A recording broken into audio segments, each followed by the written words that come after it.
Saudara, kekristenan sebetulnya sesuatu yang sangat supranatural. Makanya Alkitab berkata, ketika engkau lemah, berkatalah aku kuat.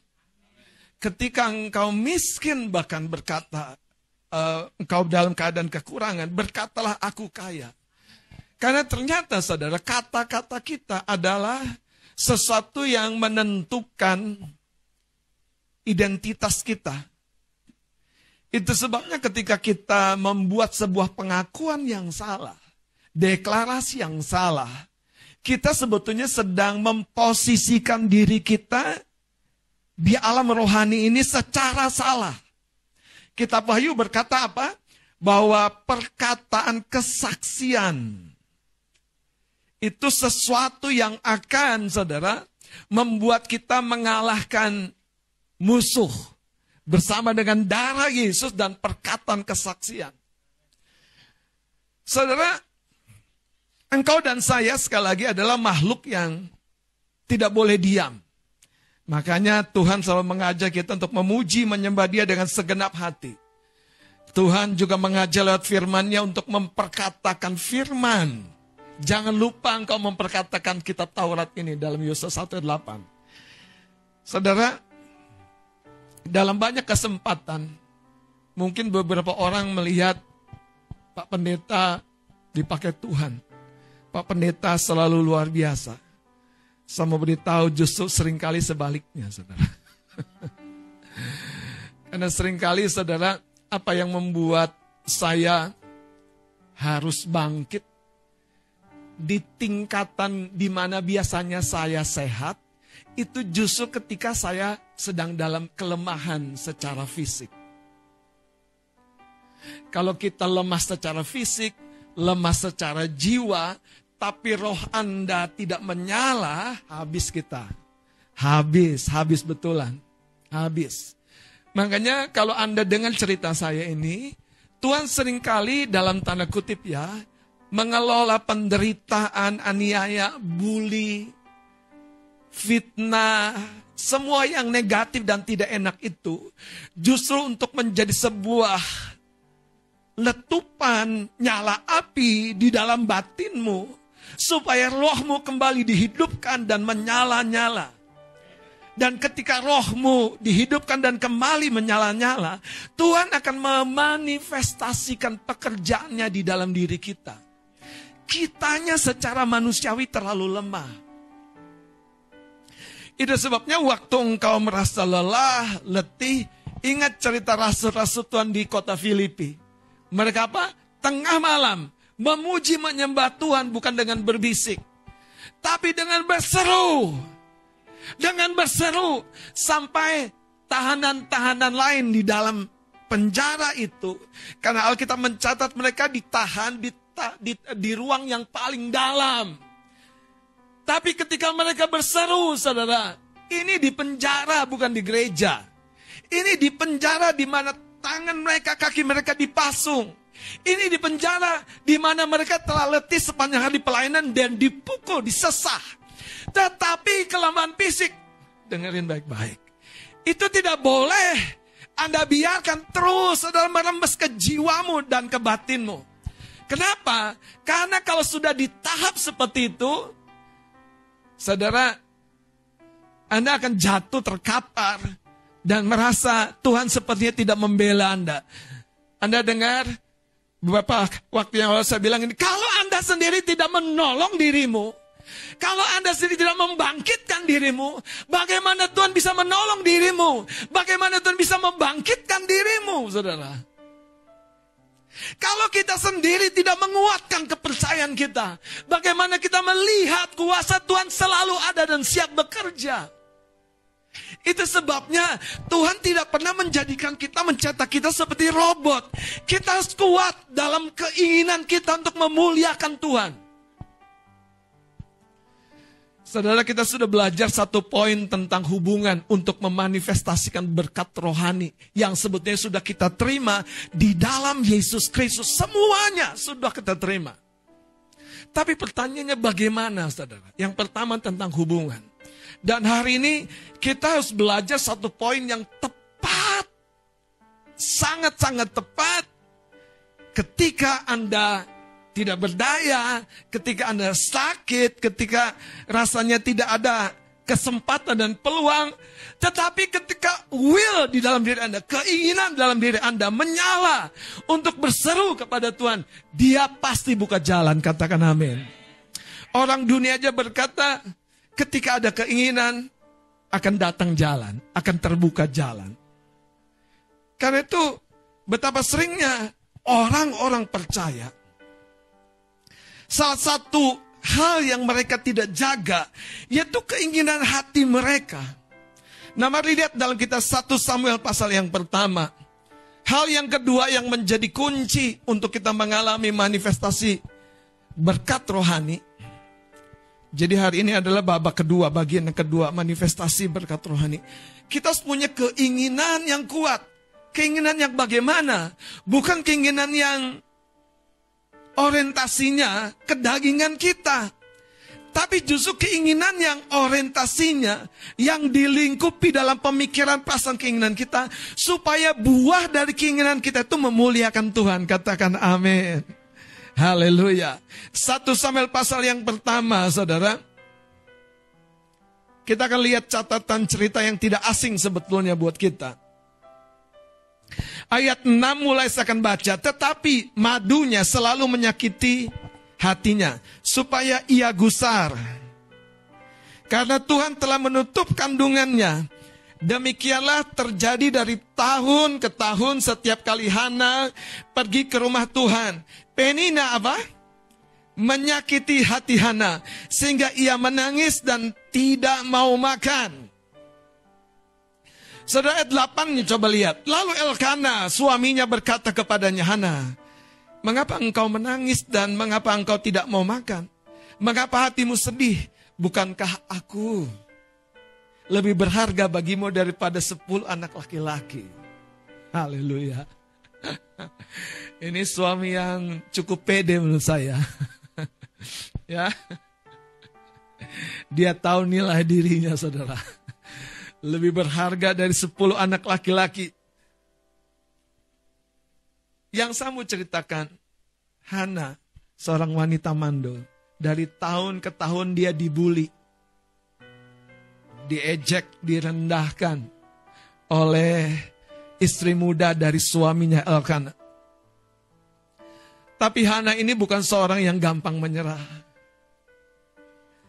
Saudara, kalau doa sekali, 2 kali, 3 kali, 7 kali, 8 kali belum melihat hasil, makanya Tuhan Yesus berkata, jangan jemu-jemu. Seperti janda di sebuah kota yang datang kepada hakim yang tidak takut akan Allah. Datang lagi dan datang lagi dan datang lagi. Katakan, aku akan berdoa dengan tidak jemu-jemu. Coba tepuk bawah kanan kirinya, janji kita ya.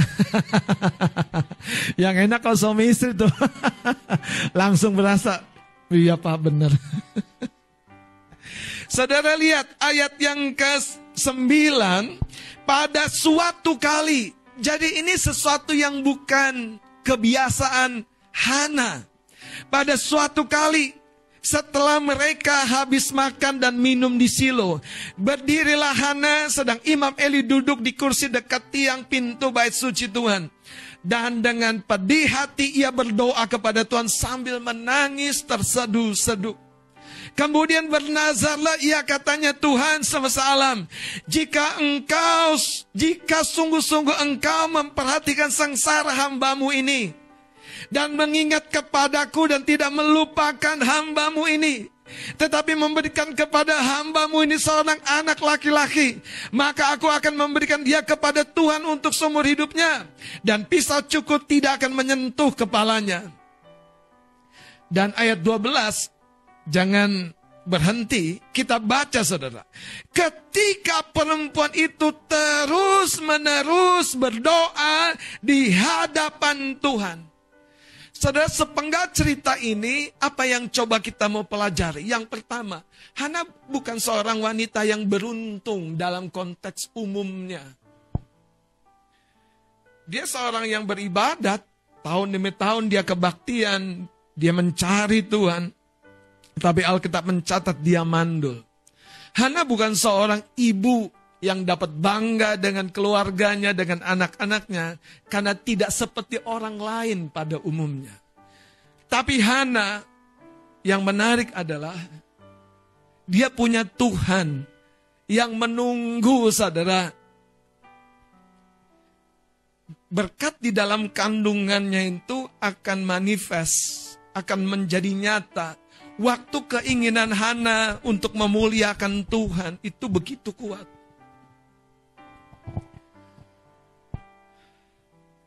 Apa yang dipakai oleh setan di Taman Eden untuk melumpuhkan Hawa? Keinginan.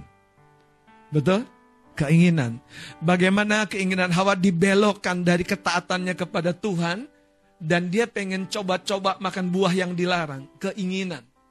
Itu sebabnya banyak orang Kristen sebetulnya tanpa dia sadar keinginannya itu sudah terinfeksi dengan hal-hal dari dunia. Dia kalau datang ke gereja dengar pendeta khotbah tentang keinginan, curiga. Wah, pendeta kedagingan ini. Padahal saudara, kita sama-sama tahu kita masih di muka bumi, kita masih di dalam daging. Artinya saudara, yang daging ini justru harus takluk. Yang daging ini harus kita tundukkan. Yang daging ini harus kita jadikan hamba. Tapi yang batin, yang roh ini adalah Tuhan. Ya, keinginan daging ada. Tapi keinginan daging gak boleh jadi Tuhan atas hidup kita. Kalau Anda baca cerita ini, bagaimana besarnya keinginan Hana, ini rahasianya. Itu tidak timbul secara tiba-tiba. Keinginan Hana yang besar untuk melihat rahimnya terbuka itu tidak timbul secara tiba-tiba. Bagaimana caranya? Coba lihat ayat 6-nya kembali. Tetapi madunya selalu menyakiti hatinya. Katakan selalu. Hari ini Anda mau apain orang yang selalu meledek Anda? Anda mau ngapain orang yang selalu kayaknya merendahkan Anda? Anda mau pandang seperti apa mereka? Pandang dia sebagai orang motivator terbaik, saudara. Haleluya. Suaminya terlalu baik mungkin. Sampai nggak apa-apa kok.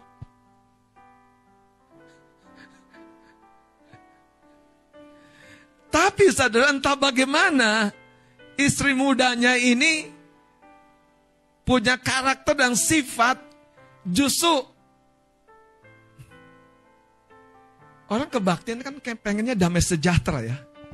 Tapi tiap tahun dia ke bait Allah, justru kesempatan untuk meledek. Orang kebaktian kan pulang tuh pengen makan-makan sama-sama keluarga enak kan. Tapi Anda baca nggak? Di kesempatan itu justru Penina menyakiti hati Hana. Di kesempatan itu justru proses hati Hana yang terlalu dingin. Hati Hana yang terlalu menyerah. Hati Hana yang terlalu nerima. Banyak orang Kristen itu penerimaannya bukan penerimaan yang benar, saudara. Penerimaannya negatif. Penerimaannya kedagingan. Kalau Stefanus mati dilempari batu di rajam, penerimaannya benar, saudara. Ampuni mereka sebab mereka tidak tahu apa yang mereka perbuat. Anda dan saya adalah anak-anaknya. Kita punya warisan. Untuk itu Tuhan ingin warisannya berfungsi di muka bumi, bukan di surga. Karunia rohani, berkat materi berfungsi di muka bumi, bukan di surga. Anda diberkati bukan Anda untuk supaya Anda lupa diri, bukan.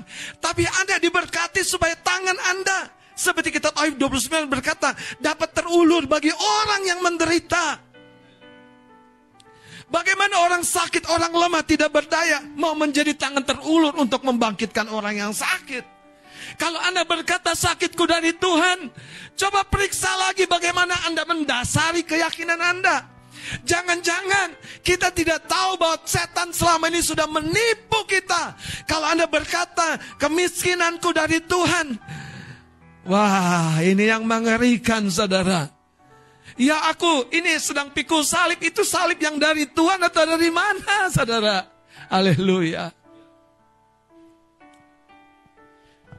Tuhan memakai Penina untuk membangkitkan semua potensi yang ada di dalam satu pribadi yang sama. Tetapi dengan semua iritasi yang Penina lakukan, Hana jadi pribadi yang sama dengan karakter yang berbeda. Hana menjadi pribadi yang sama dengan keinginan yang baru.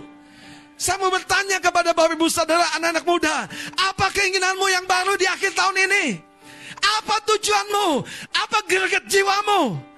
Saudara tidak heran, banyak orang tidak suka ruang doa. Banyak orang tidak suka ruang konseling. Banyak orang tidak suka, saudara, tempat-tempat di mana dia akan mengalami Tuhan. Karena mereka tidak punya keinginan yang kuat. Tetapi Hana dicatat, ketika sakit hatinya, ketika teriris hatinya, kali itu setelah selesai ibadah, setelah semua orang menikmati jamuan, Hana justru mencari Tuhan.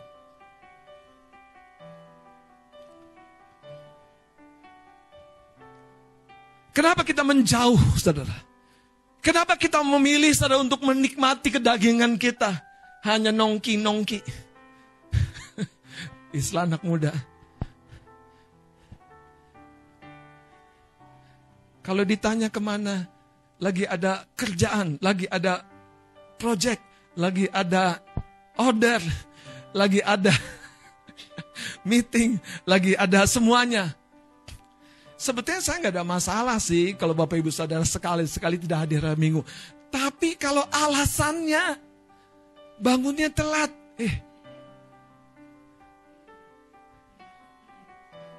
masih bisa bangun telat.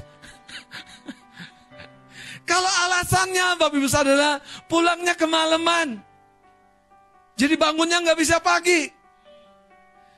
Kalau alasannya jauh lah, emang selama ini nggak jauh? Masih ada cerita alasan jauh? Ya kan? Kita mah udah biasa, saudara. Haleluya. Pertanyaannya buat kita, apakah Anda di akhir tahun ini punya keinginan yang besar? Keinginan yang bagaimana? Keinginan untuk mewujudkan sesuatu yang lebih memuliakan Tuhan, saudara. Dengan beribadah tiap-tiap tahun, Hana dan keluarganya memuliakan Tuhan. Apakah itu cukup? Apakah itu cukup? Bapak Ibu Saudara, keinginan saya tidak lama. Ya, yang pertama sih nggak usah pindah dulu dari tempat ini. Kita akan melebar gitu, saudara. Entah ke sana ya, Kani, atau ke sana ya. Ruko sebelah ada Bang Penin. Tuhan selalu punya cara. Uang wanita-wanita datang pada pagi-pagi buta waktu kebangkitan Yesus, yang gulingkan batu siapa? Wanita-wanita itu? Siapa? Kak Buima. Malaikat. Batu besar penutup kuburnya Yesus itu bukan digulingkan oleh wanita-wanita yang bawa rempah-rempah. Kalau keinginanmu memuliakan Tuhan, Tuhan akan buka jalan. Tapi berapa besar kekuatan keinginanmu itu, saudara? Saya bayangkan wanita itu pagi-pagi berangkat tidak mikir. Ajak siapa yang kuat ya? Kayaknya Anugerah kuat nih. Bang Anugerah kayaknya kuat. Ajak yuk. Biar nanti gulingkan batu. Ternyata batunya gede, Bang Anugerah. Segede pintu auditorium. Bukan pintu rumah, auditorium. Batu besar. Alkitab mencatat, saudara, batu itu digulingkan oleh malaikat. Mana ada beban yang terlalu berat bagi orang yang kerinduan dan keinginan hatinya memuliakan Tuhan. Mana ada, saudara? Enggak ada. Kenapa? Karena Tuhan di pihaknya dan sedang bekerja. Katakan amin. Ayo kuatkan kanan kirimu. Katakan, aku punya keinginan untuk memuliakan Tuhan. Lebih lagi. Lebih lagi. Lebih lagi. Lebih lagi. Hana sudah rajin ibadah tiap tahun memuliakan Tuhan. Memuliakan Tuhan. Tapi apakah itu cukup? Ternyata ada satu hal yang tidak boleh Anda lewat nih. Makanya Yesus berkata kepada murid-muridnya, kalau kamu berbuah, pekerja-pekerja, sudahkah Anda berbuah? Haleluya. Saudara, Jujur ya, kalau saya, buahnya bukan gajian tiap bulan. Bukan posisi lebih baik, pengaruh lebih besar, orang di bawah kepada Tuhan. Tentu saudara, pemakaian Tuhan akan lebih nyata. Tapi dalam kehidupan Bapak Ibu dan teman-teman pekerja, tentu buahnya adalah ketika Anda, bahkan ya dengan saya baik-baik, tiap bulan itu nggak usah korek tabungan yang pertama. Kirim buat orang tua nggak lupa. Kasih perpuluhan apalagi di paling depan. Untuk diri sendiri yang bulan lalu belum habis. Amin. Amin. Amin. Haleluya. Amin. Yang bulan lalu belum habis untuk traktir adik-adik Kersel. Ya. Itu sesuatu yang nggak perlu direncanakan. Kapan waktu siap kok? Kapan waktu siap? Oh, kalau Anda sudah bilang kapan waktu siap, kapan waktu siap, kapan waktu siap. Saya mau kasih tahu, saudara, akan lebih banyak jiwa dibawa kepada Tuhan. Tapi kalau Anda mau ngajak makan bakso ada di Kersel Anda aja, Anda harus hitung baik-baik. Ada sisanya nggak ya Bang ya bulan ini, makanya kekasih-kekasih Tuhan. Berbuahlah lebih lebat. Punyalah keinginan yang lebih tinggi. Harus kirim orang tua ya, kenapa tidak? Berkatnya dari sono kok. Anda lempar ke atas juga turun lagi ke Anda kan? Betul gak sih? Betul gak? Wah, gimana KG? Aman?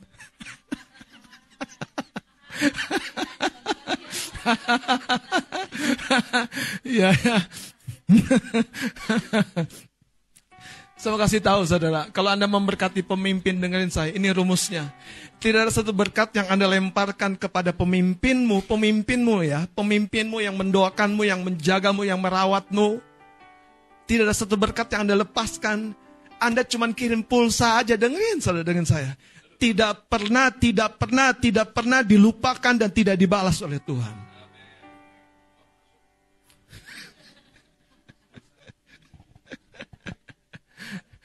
Wong Tuhan berkata begini, kalau kamu kasih air segelas, air putih sejuk kepada nabi, upah nabi akan datang kepadamu. Makanya saudara, berapa banyak keinginan kita tuh perlu diprovokasi, dibangkitkan. Saya ketemu sama orang-orang yang sebetulnya saudara, itu hebat talentanya. Banyak hal bisa dia lakukan. Tapi keinginannya sudah mati di dalam dirinya. Keinginannya sudah redup di dalam dirinya. Sudah, dia udah gak berpikir kemana-mana, saudara. Dia selalu bilang, yang penting lumayan lah bang, lumayan dengerin. Anda dan saya adalah anak-anak raja segala raja. Kehidupan kita ada di muka bumi ini untuk mengelola muka bumi. Supaya satu hari kelak kita meninggalkan, yang kita kelola menjadi kerajaan Allah dinyatakan di muka bumi. Haleluya.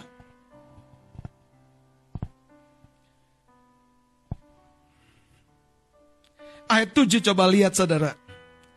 Demikianlah terjadi dari tahun ke tahun.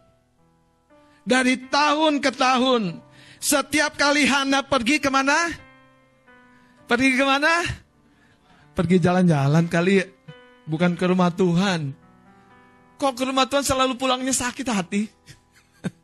Benar kan? Coba lihat, saudara. Coba baca baik-baik. Coba. Demikianlah terjadi dari tahun ke tahun setiap kali apa? Ke rumah Tuhan, Penina.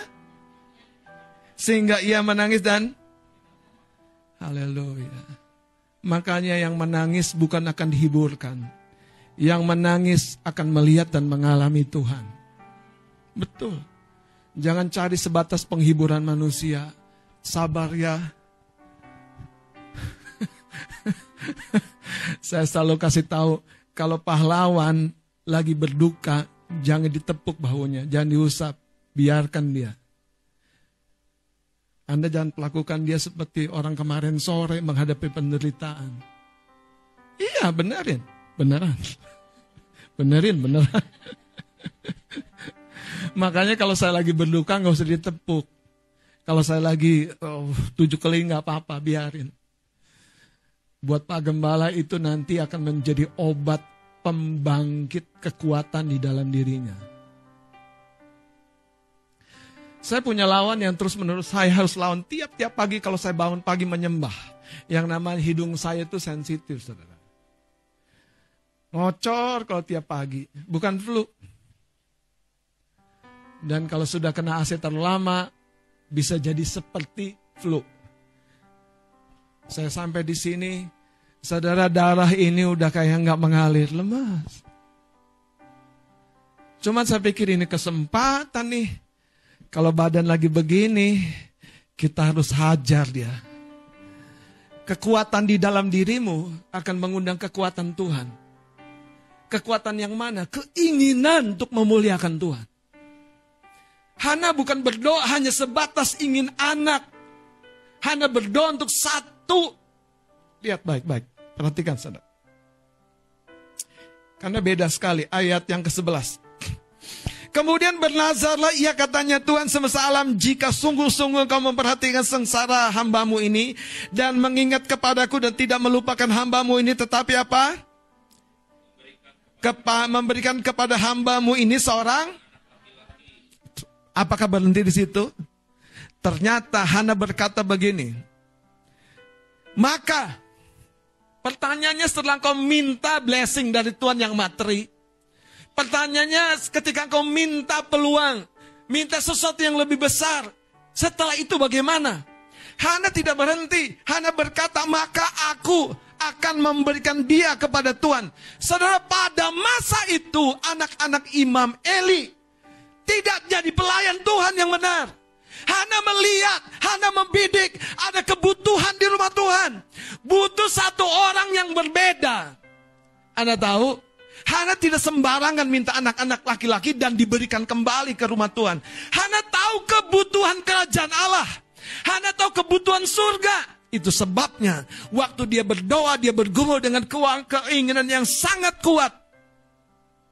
Dia percaya, saudara, breakthrough, terobosan akan terjadi. Hari ini, saudara, rindukan perkara-perkara yang lebih besar dari keterbatasan hidupmu, supaya olehnya hidupmu lebih lagi memuliakan nama Tuhan. Ayat ini berkata, saudara, maka aku akan memberikan dia kepada Tuhan untuk seumur hidupnya.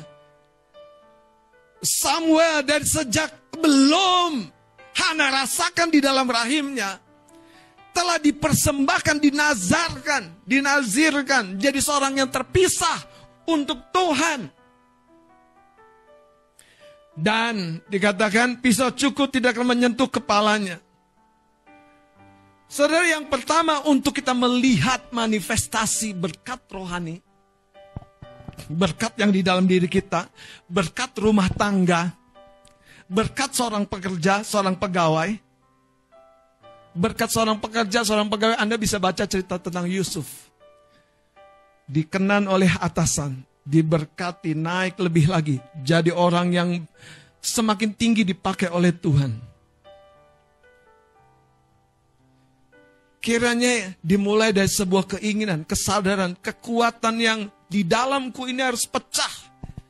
Kalau sudah pecah, dia bisa jadi. Tapi kalau kita terlalu dingin, menyerah, yang terjadi, terjadilah. Hidup ini bergulir, berjalan, seiring dengan Anda memperjuangkannya atau tidak. Yesus pakai sebuah cerita toh, yang baik. Coba kita lihat. Dari Lukas pasal yang ke-18. Saya akan bagikan 2 poin saja, saudara. Dengan cepat. Lukas 18, lihat saudara, Yesus mengatakan suatu perumpamaan kepada mereka untuk menegaskan bahwa mereka harus selalu, coba baca sama-sama, Yesus mengatakan suatu perumpamaan kepada mereka untuk menegaskan. Jadi ada banyak orang tuh yang mikir, besok juga doa lagi Tuhan gak jawab lagi. Doa lagi Tuhan gak jawab lagi, siapa bilang? Doa lagi gak ada jawaban lagi. Yang benar, udah yakin. Coba ayat ini berkata mereka untuk menegaskan bahwa mereka harus selalu berdoa. Selalu berdoa dengan tidak jemu-jemu. Berdoa dengan tidak jemu-jemu itu bagaimana? Nah, dicontohkan saudara, dicontohkan. Ayat 2-nya, dalam sebuah kota ada seorang hakim yang tidak takut akan Allah dan tidak menghormati seorang pun. Dan di kota itu ada seorang janda yang selalu datang kepada hakim itu dan berkata, belalah aku terhadap lawanku. Beberapa waktu lamanya hakim itu menolak. Tetapi kemudian ia berkata dalam hatinya, walaupun aku tidak takut akan Allah dan tidak menghormati seorang pun, namun karena janda ini menyusahkan aku, baiklah aku membenarkan dia supaya jangan terus saja ia datang dan akhirnya menyerang aku. Ayat 6-nya kata Tuhan, camkanlah apa yang dikatakan hakim yang lalim itu. Tidakkah Allah akan apa? Orang-orang. Jadi kalau Anda dan saya percaya, kita adalah orang-orang pilihannya. Jangan berdoa dengan cara yang sama. Berdoalah dengan tidak jemu-jemu. Berdoalah dengan konsisten. Berdoalah tanpa rasa ingin menyerah. Berdoalah lagi, dan lagi. Bang, suamiku belum berubah. Doakan lagi. Bang, istriku masih sama aja. Doakan lagi. Haleluya. Sakitku belum sembuh. Berdoa, percaya.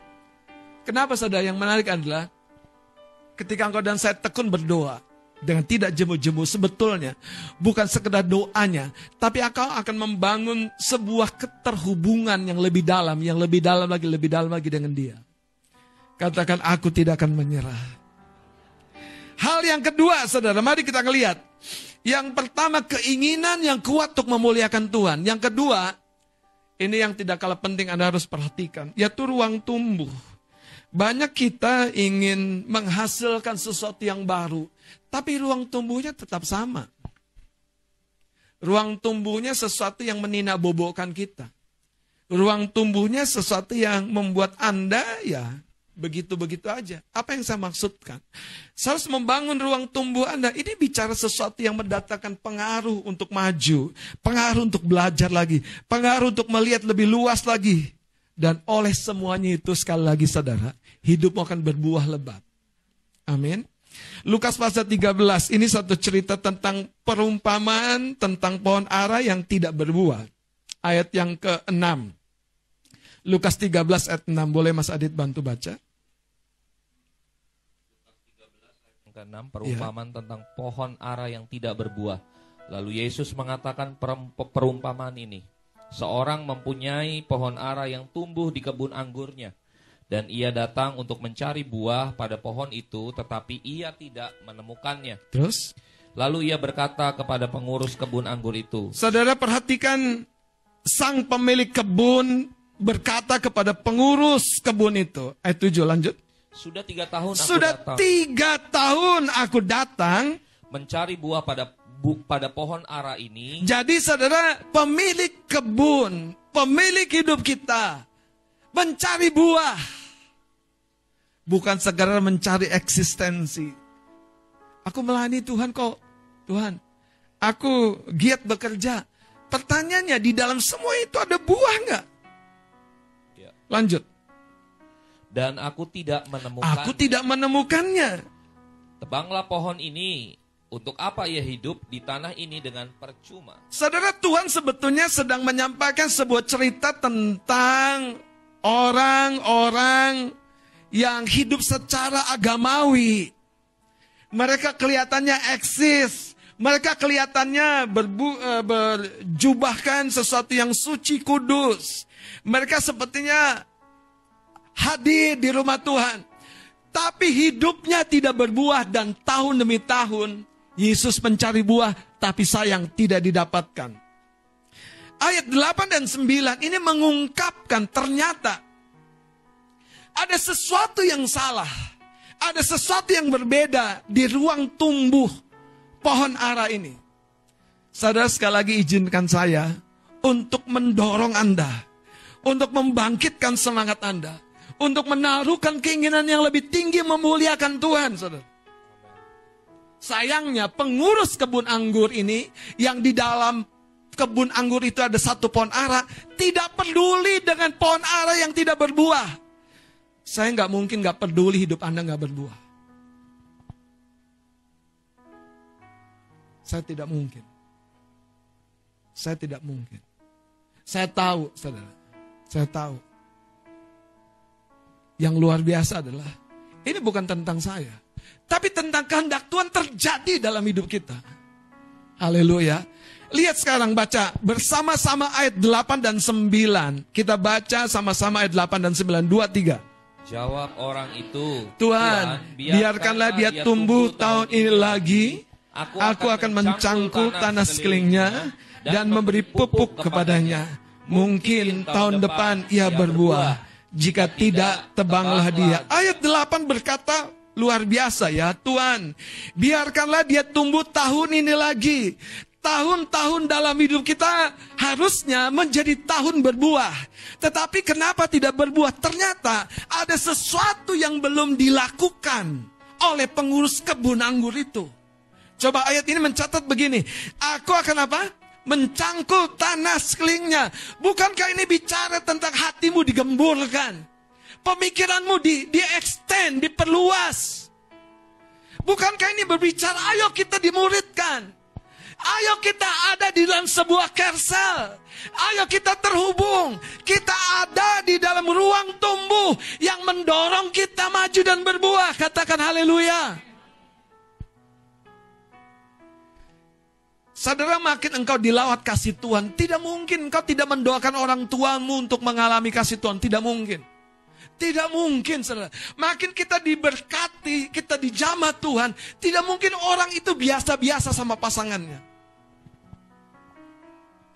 Satu hari kami melayani retret SMA. Wah, sekian tahun yang lalu. Kalau Anda ingat ya.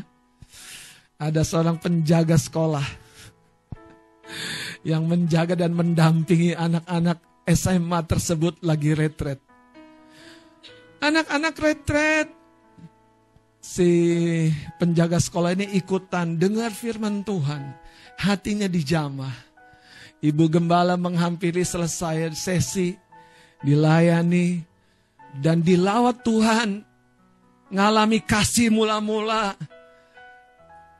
Dia lupa menjaga anak sekolah. Ternyata saudara, kalau kasih Tuhan sudah melawat hidupnya, dia langsung ingat, wah, aku perlu cerita nih tentang kasih Tuhan nih kepada istriku. Singkat cerita, pulanglah dia, ketemu istrinya. Dia ceritakanlah kasih yang menjamah dia di retret anak sekolah itu. Saudara tahu, seperti penginjil profesional. Hati istrinya langsung terbuka. Kenapa? Karena dia tahu ini suaminya. Tiba-tiba jadi pribadi yang berbeda. Pulang dari retret menjaga anak sekolah. Ternyata dia yang berubah.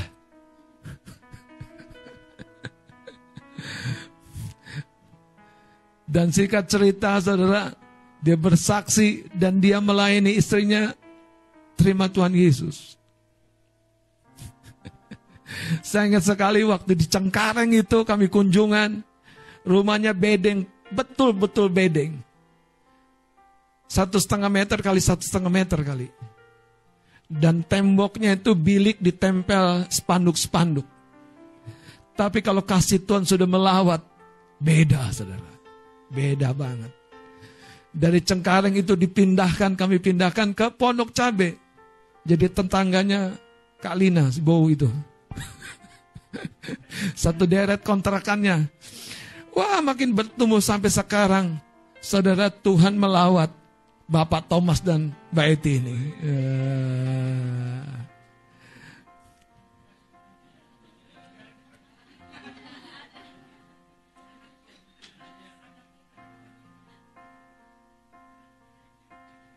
Yang saya mau bilang gini saudara, jangan biarkan potensi itu ibarat mata air yang berbuah-buah dalam dirimu itu terkubur. Nanti Anda baca.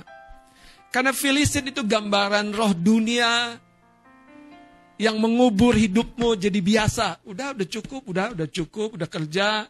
Ya udah cukup, tapi kalau engkau punya keinginan seperti Daud, aku mau membangun rumah Tuhan. Wow, Tuhan aja hebat ya. Tuhan bilang gini sama Daud, sorry ya, bukan kamu yang akan bangun rumah buatku. Tanganmu ini lain. Tanganmu ini tangan prajurit. Tanganmu ini tangan suka nikah musuh. Tapi anakmu Salomo yang membawa damai, itu yang akan bangun. Tapi Daud menyerang, enggak.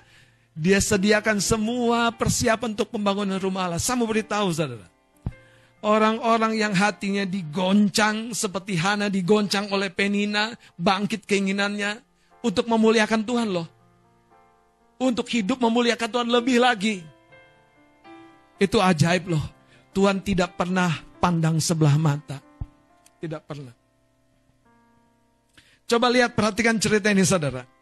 Poin yang kedua, Anda harus ada di ruang tumbuh yang baik. Ayat 8, jawab orang itu, Tuhan biarkanlah dia tumbuh tahun ini lagi, aku akan mencangkul tanah sekelilingnya dan memberi pupuk kepadanya. Mungkin tahun depan ia berbuah jika tidak tebanglah. Kekasih-kekasih Tuhan, saya mau beritahu, Tuhan tidak pernah salah menempatkan kita. Masalahnya seringkali ada interaksi yang tidak sepenuhnya berjalan. Pohon ara tidak terlayani dengan baik. Kebun anggur di sekelilingnya berbuah. Tapi pohon ara mengalami masalah, mandul, tidak berbuah. Dan pemilik kebun itu tahu, ini gak boleh begini, harusnya berbuah. Nah waktu diomongin itu, pengurus kebun anggur itu sadar. Aku selama ini cuek. Maka dia bilang, aku akan mencangkul tanah sekelilingnya dan memberikan pupuk. Kekasih-kekasih Tuhan. Itu sebabnya ada pemimpin Karsal. Itu sebabnya ada orang-orang yang akan membimbing Anda. Akan membimbing Anda.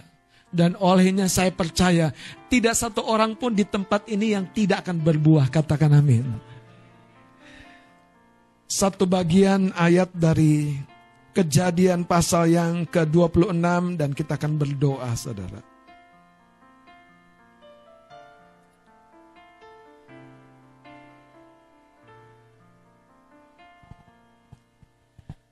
Apa warisan yang kau terima dari Tuhan? Perjanjian lama yang diteguhkan oleh perjanjian yang baru. Yaitu hidup karena kasih karunia, karena iman. Engkau menerima yang terbaik dari Tuhan untuk hidupmu memuliakan Tuhan. Saudara, kalau Ishak menerima warisan dari bapaknya, sebenarnya luas sekali.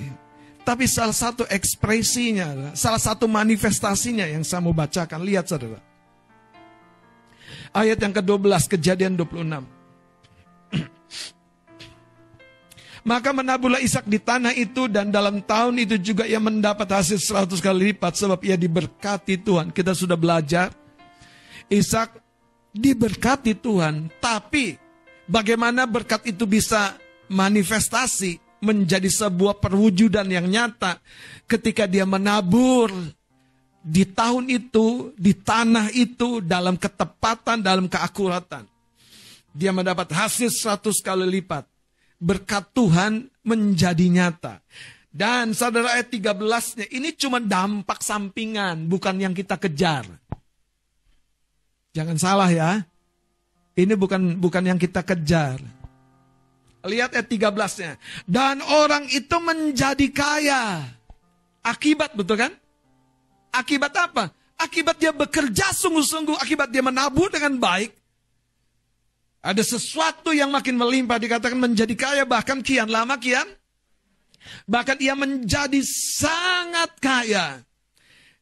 Yang menarik saudara, dikatakan ia mempunyai kumpulan kambing domba, lembu sapi, serta banyak anak buah. Padahal pada ayat 12 Alkitab hanya mencatat maka menaburlah Ishak di tanah itu. Apa maksudnya saudara? Di dalam satu pribadi Ishak bukan hanya ada seorang petani, tapi ada seorang entrepreneur, seorang pebisnis. Karena dikatakan kumpulan kambing domba. Ini bukan kambing domba di halaman pekarangan rumah kita. kumpulan, saudara, kumpulan. Artinya Ishak mengelola semua itu menjadi sesuatu yang bertambah-tambah luar biasa. Saya percaya itu tidak terjadi dalam 1-2 tahun yang kosong. Tapi dia melihat penyertaan Tuhan yang membuat semuanya bertambah-tambah, dan bertambah-tambah. Saya percaya firman ini seperti sebuah nubuat. Gereja Tuhan sedang memasuki tahun yang seperti ini. Pesan saya, jangan lepaskan keinginanmu di dalam Tuhan untuk memuliakan Dia. Ketika engkau sehat, ketika engkau bekerja dengan baik, engkau akan lebih memuliakan Tuhan. Yang kedua, saudara, izinkan ruang tumbuh di mana Anda tumbuh akan membangkitkan semua potensi, akan memunculkan apa yang belum terjadi, akan memakai engkau dalam karunia-karunia yang bahkan membuat engkau sendiri kaget.